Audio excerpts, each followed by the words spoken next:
ប្រទេសវៀតណាមយល់ព្រមលើគម្រោង Vegan Gold តម្លៃ $1.5 លានរបស់អង្គការ Trump Organization ដែលជាបទសម្ព័ន្ធក្រុមហ៊ុនមួយរបស់លោក Donald Trump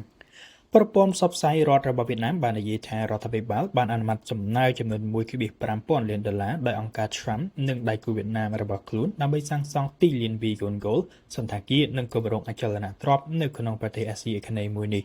គម្រោងនេះលាតសន្ធឹងលើផ្ទៃដី990 ហិកតានៅក្នុងស្រុកខៀវចៅភាគខាងជើងប្រទេសវៀតណាមនិងរួមបញ្ចូលមានទីលាន Vegan Gold តំបន់រំនៅឋានកន្លែងពាណិជ្ជកម្មនិងសួនច្បារកាសែត VN Express បានរាយការណ៍ថាការសម្រេចចិត្តអនុម័តលើការវិនិយោគនេះត្រូវបានចុះហត្ថលេខាដោយឧបនាយករដ្ឋមន្ត្រី Tran Hong Ha វៀតណាមកំពុងឈានទៅរកការចរចាជាមួយអាមេរិកក្នុងការត្រៀមបញ្ជិះការជប៉ុន 46% លើការនាំចេញរបស់ខ្លួនដែលប្រកាសដោយរដ្ឋបាលលោកប្រធានាធិបតី Donald Trumpវៀតណាមក៏កំពុងប្រឈមមុខកម្ដៅពីទីក្រុង Washington ផងដែរសម្រាប់ការមិនធ្វើគ្រប់គ្រាន់ដើម្បីការពារការបង្វែរទំនិញចិនតាមព្រំដែនរបស់ខ្លួនគម្រោងវិនិយោគនេះត្រូវបានប្រកាសដោយក្រុមហ៊ុនអភិវឌ្ឍអចលនទ្រព្យវៀតណាម Kingbak City ដែលចាប់ដៃគូជាមួយនឹងអាជីវកម្មគ្រួសាររបស់លោក Trump កាលពីខែតុលាការងារលើគម្រោងនេះនឹងចាប់ផ្ដើមនៅឆ្នាំនេះហើយបន្តរហូតដល់ឆ្នាំ2029